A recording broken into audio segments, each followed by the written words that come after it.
Okay, everyone. So in this video, I want to run through a few things I often show my patients. So in a past activity, we counted calories over a day or two, like you entered that into the table, if you remember all those days or weeks ago, whenever you last did that. And in this activity, had the aim of helping you become aware of what you're eating and what small changes could yield large results. But now I want to go down that little path a little bit more in the sense of what changes you can make that could yield large results, and just some really simple ways for you to take a bit of control back and prep those options. Now remember, we're aiming for healthier quality and quantity. So the first step is to identify the least healthy and highest calorie areas of your general eating, and then cut them out or find better replacements. That's pretty obvious, but we're going to go through that in a second. And only have them as either smaller portions or as treats, or never or phase them out over time. Now, I can't go through every problem food because there's just so many of them, but there are a few culprits which I see repeatedly. One of them up on the screen here. But it could be, let's not be fooled, because some of you may say, well, I don't drink Coke. Well, that's fine. But a lot of people drink juice. And that's not far off. Okay.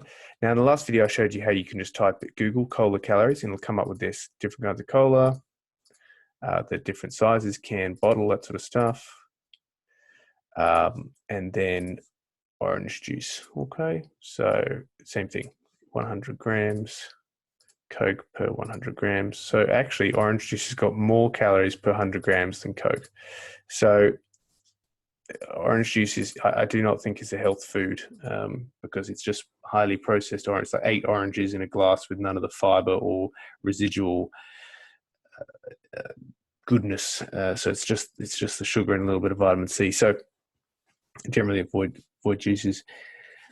And you can do this with all kinds of drinks. So just remember that this is a good resource for you to be aware when you go through. Okay. Now, what I want to show you is we talked in the last video or a couple of videos ago about good replacement options for liquid calories. Obviously, water, hot tea, herbal teas, coffee is fine. But if you're someone who likes a bit of sweetness and you just need to phase those sweet things out, or just have them ongoing, or you just want them for whatever reason, there are other options which I went through. Now, one of them is Nexpa. Now, I'm not promoting Woolworths. It's just, you'll see them come up a lot. It's just because they have a good online catalog, I find. But this is not a personal promotion, so just accept that I'm using them. So this is what Nexpa look like. Okay, sugar-free, nothing artificial. They've got lots of different things. They've got raspberry, cola, all different flavors. MyFitnessPal often has good ways of just searching for food. So you can just say MyFitnessPal Nexpa, and you'll find out how many calories. So per glass, 250 ml has got 5 calories. So like I said, it comes in all different flavors. There's also all the other stuff I mentioned before, Liquids Light, kombucha, all the other stuff.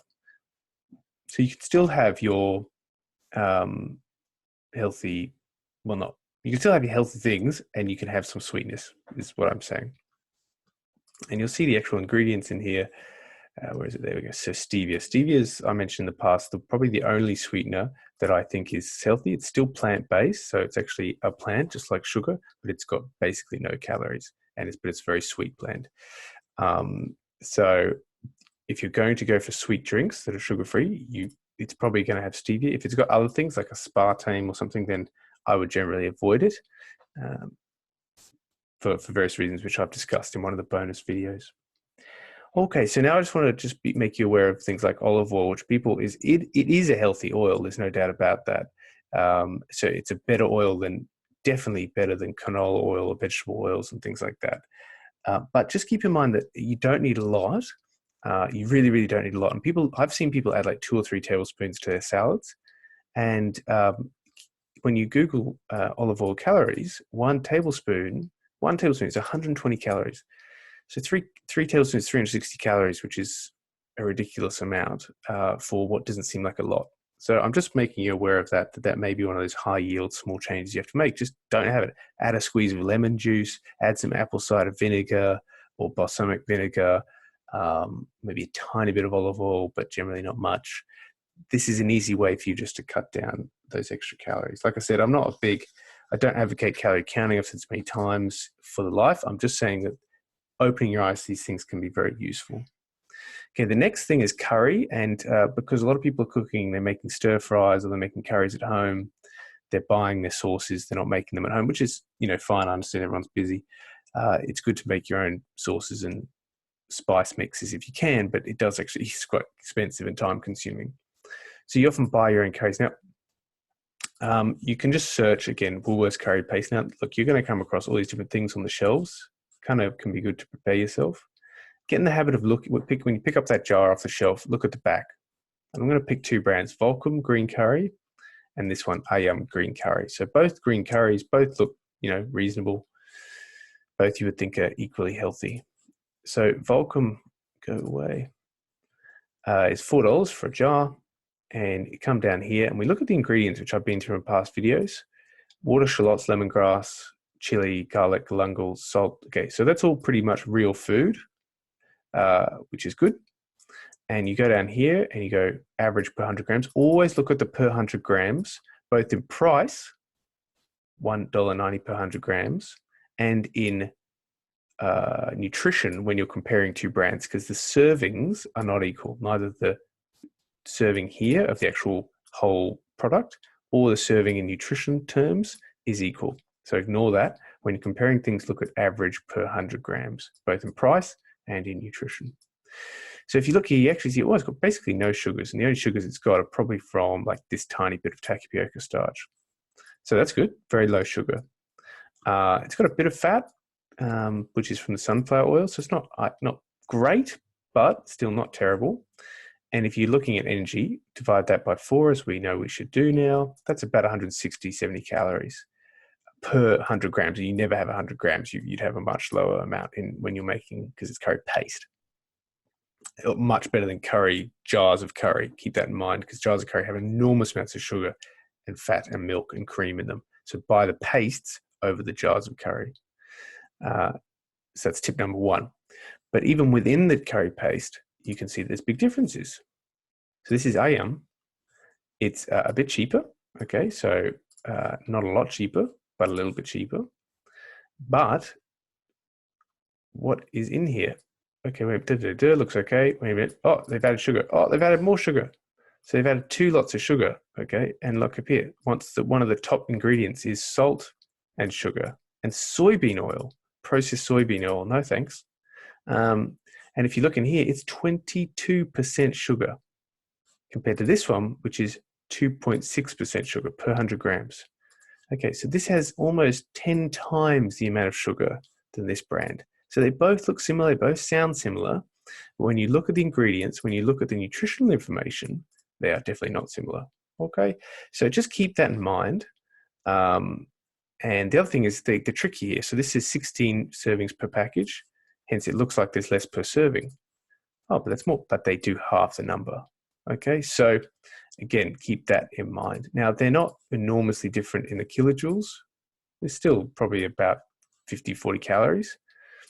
But it's much lower sugar, so it's just a better option. Okay, so keep that in mind that they're not all equal.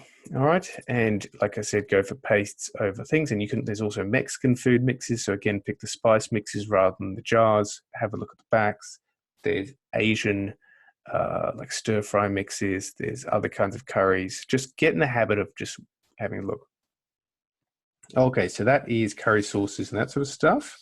Then let's talk about just your standard classic sort of meat and 3 veg, which is the standard Aussie meal or European, American, Canadian meal.